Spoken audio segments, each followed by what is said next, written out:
Today on People Now, was it an April Fool's joke fail for former Bachelor Arie Luyendyk Jr. and his fiancée Lauren Burnham? We'll tell you what happened. You can decide. Jennifer Garner and her kids visit Ben Affleck in Hawaii. We have details about the family's Easter weekend. A lawn full of colored eggs and farm animals. The Kardashians going all out for their Easter party. Plus, did Blac Chyna have an altercation at Six Flags involving a stroller? And Lisa Rinna's daughter is opening up about her battle with anorexia. It's all today on People Now.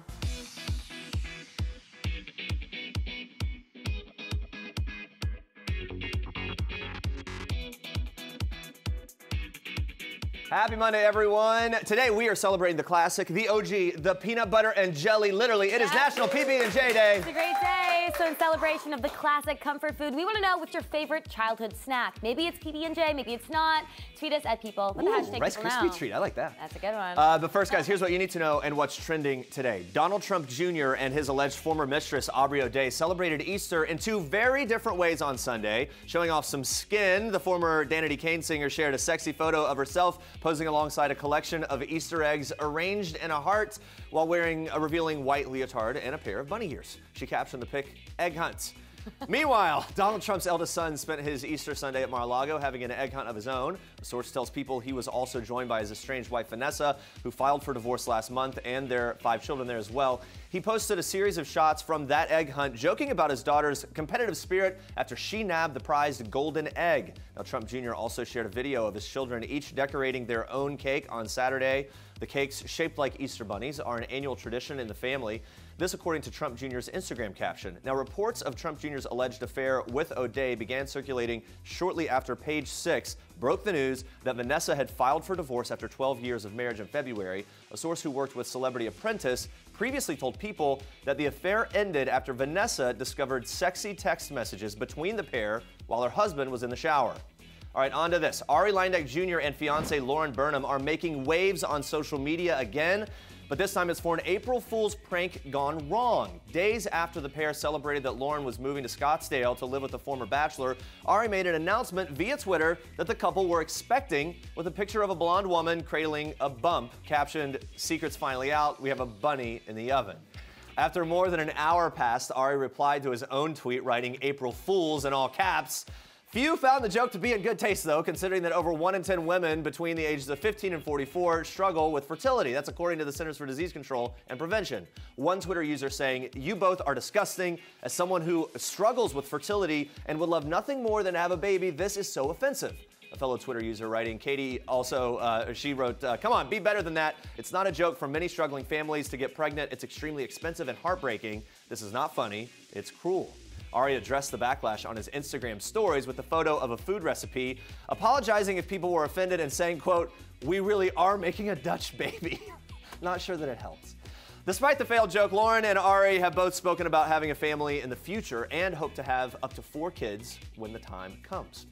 Dance Mom star Abby Lee Miller was out and about on Sunday, flashing a big smile to cameras on her way to an Easter church service in Los Angeles. The former reality star also shared this snap on Instagram Sunday with singer Mackenzie Soul, captioning it in part, "Lovely Easter Mass with my amazing friends." Miller seems to be adjusting to her new life after serving 8.5 months in federal prison for bankruptcy fraud.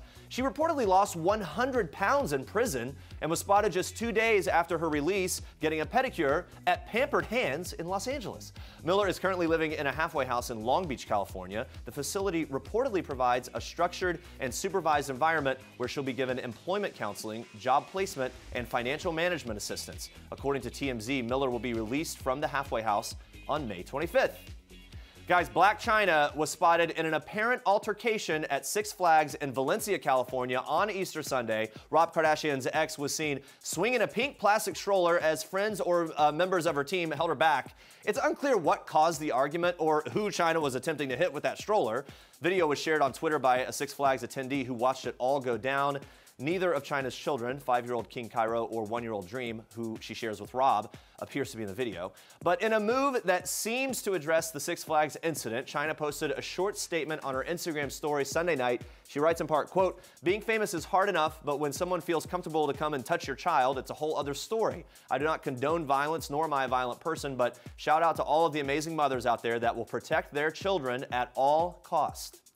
Guys, model Amelia Hamlin, who is the daughter of actors Lisa Rinna and Harry Hamlin, is speaking out about her past struggles with anorexia now that she's in recovery. The 16-year-old posted before and after photos of her now, as seen in the red bikini on the right, and her last year when she was in the throes of her battle with the eating disorder. Hamlin found the courage to share her struggle after fans continued to comment on her fuller figure. Hamlin wanted to make it clear that the weight gain was healthy. She says, quote, "Last year at this time, there was no doubt that I was not okay, not only physically, but also mentally. I feel like sometimes people forget that just because your job involves being in front of the camera, it doesn't mean you can't have bad days. We're human, all of us." She went on to explain that one morning she finally made the decision to, quote, "stop sabotaging herself," a little after the picture of her on the left was taken.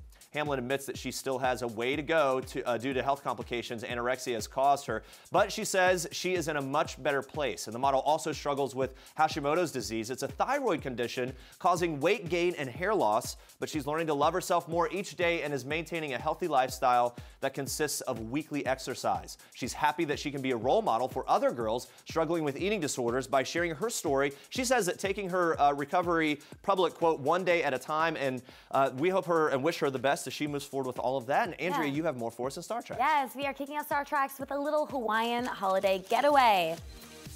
Jennifer Garner and her kids visited Ben Affleck in Hawaii for Easter weekend. A source tells People that Garner made the trip to Oahu with daughters Violet and Serafina and son Samuel so that her children could visit with her ex, who is currently in Hawaii filming his new movie, Triple Frontier. The source adds that Garner is staying at a resort while Affleck is staying at a nearby house. And while the couple's 3 kids are spending time with their father, the actress is enjoying her time with a female friend, documenting her time away from her children. On Saturday, Garner posted a photo from the perfect morning hike she went on with her trainer, Simone De La Rue. Very glad they all had a great Easter weekend. Speaking of celebrating the holiday, the Kardashian-Jenners went all out for Easter. The famous fam hosted an elaborate party for friends and family to celebrate the holiday on Sunday, complete with an egg hunt and farm animals.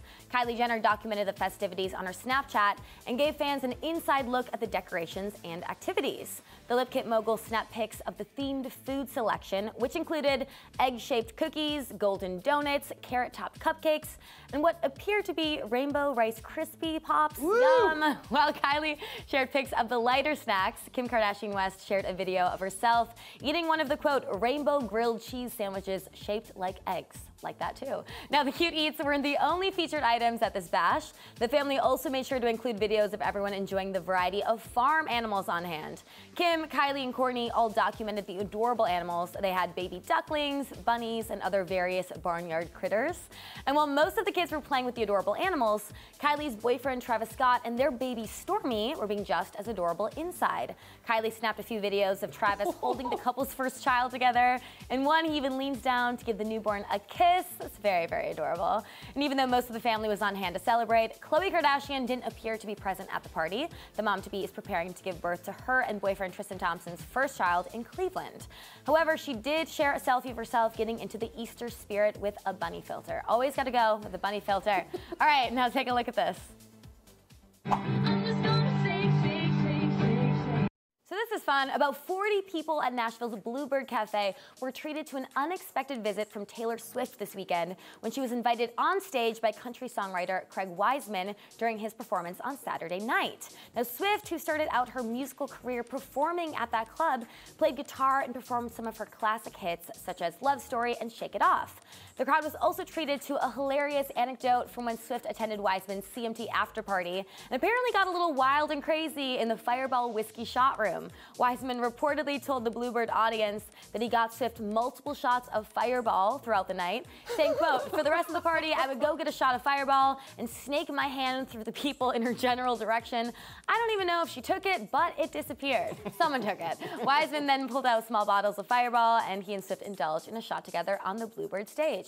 Also, when you're in Nashville, you got to go with Fireball. Those are your Star Treks for today. All right, guys, stay with us. Jersey Shore star Mike, The Situation Sorrentino, is opening up about his sobriety and his upcoming tax evasion trial. Plus, Erin Hayes tells us why she's glad to put the Kevin Can Wait firing drama behind her once and for all. That is all coming up in just a little bit. Yeah, but first, let's check in on our question of the day. So in honor of National PB&J Day, we want to know, what's your favorite childhood snack? Gina says, Cheetos. Oh, Cheetos are always good. And like, yeah, just like the orange fingers and all, like forget Rachel says frosted graham crackers. What was yours? Frosted graham crackers? Never knew about it. Yeah, oh. They also call that you know what I used to do? I would take just regular bread and like crumple it into a ball and just eat like a bread ball. I like that.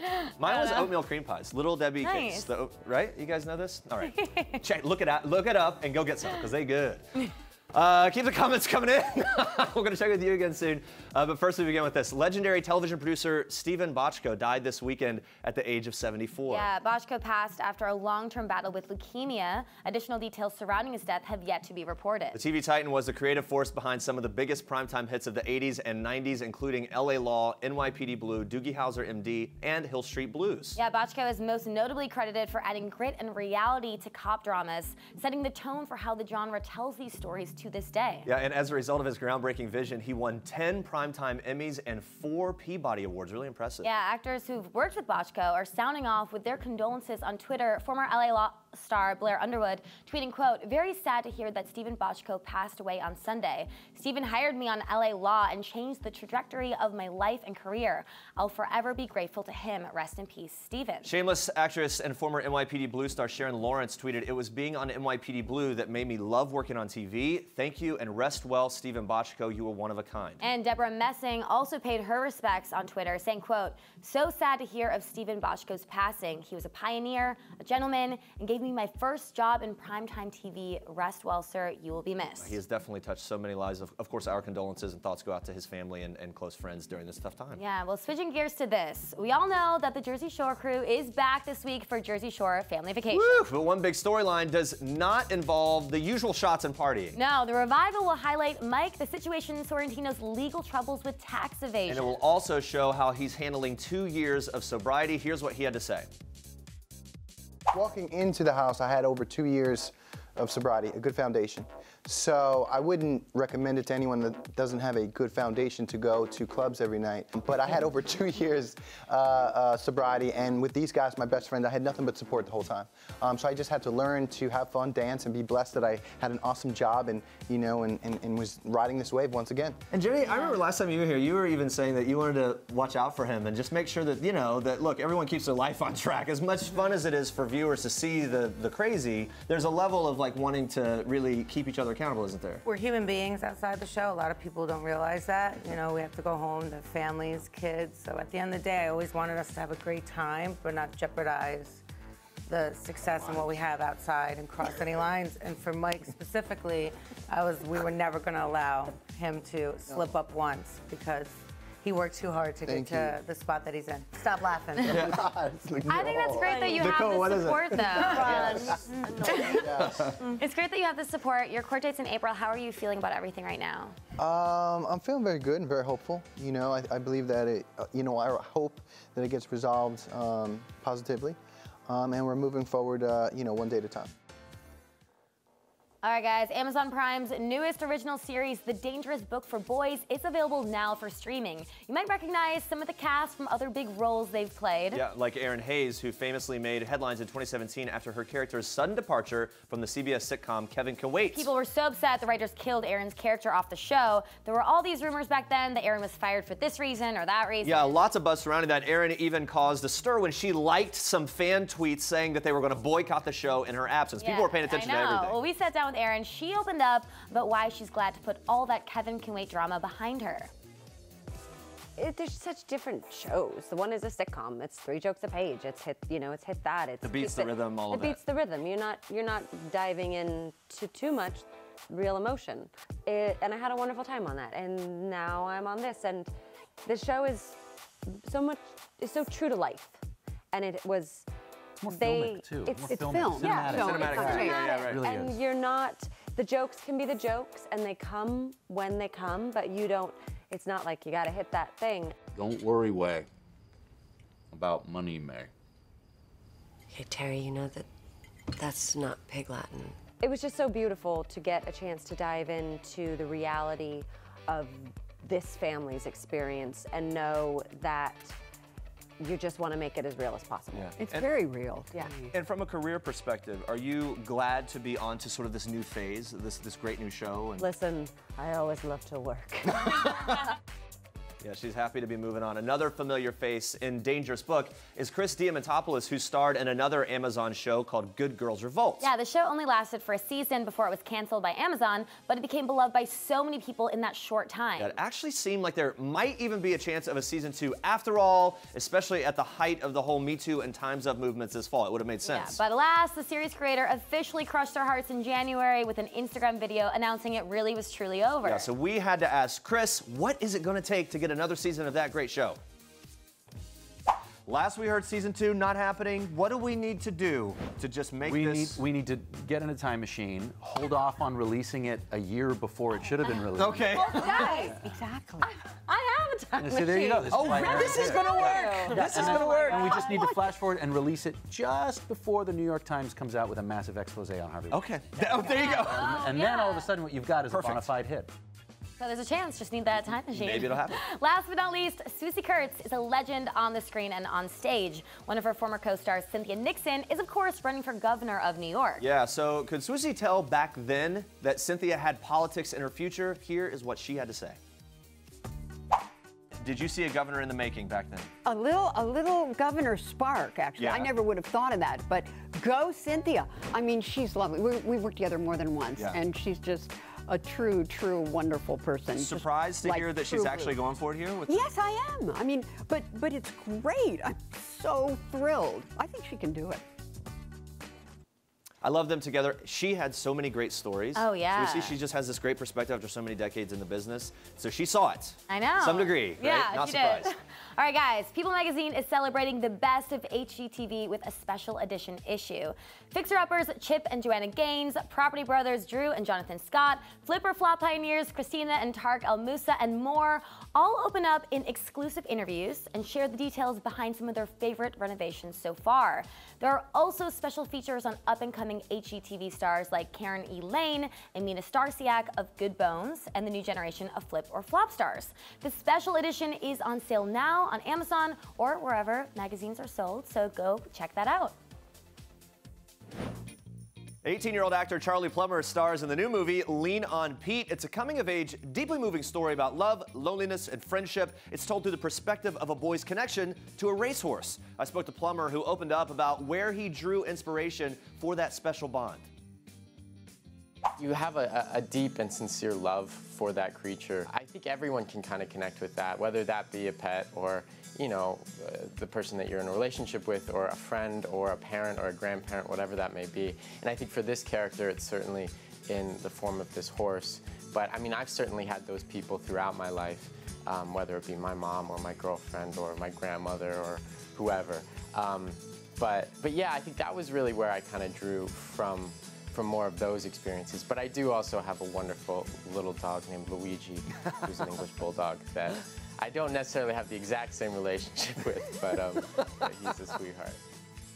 Charlie Plummer also starred in the film All the Money in the World alongside Michelle Williams and Mark Wahlberg, which caused a lot of controversy after news broke that Williams received roughly $1,000 per diem for those now notorious reshoots, while Wahlberg's agents argued for $1.5 million. I asked Plummer what he learned about the industry after that pay disparity.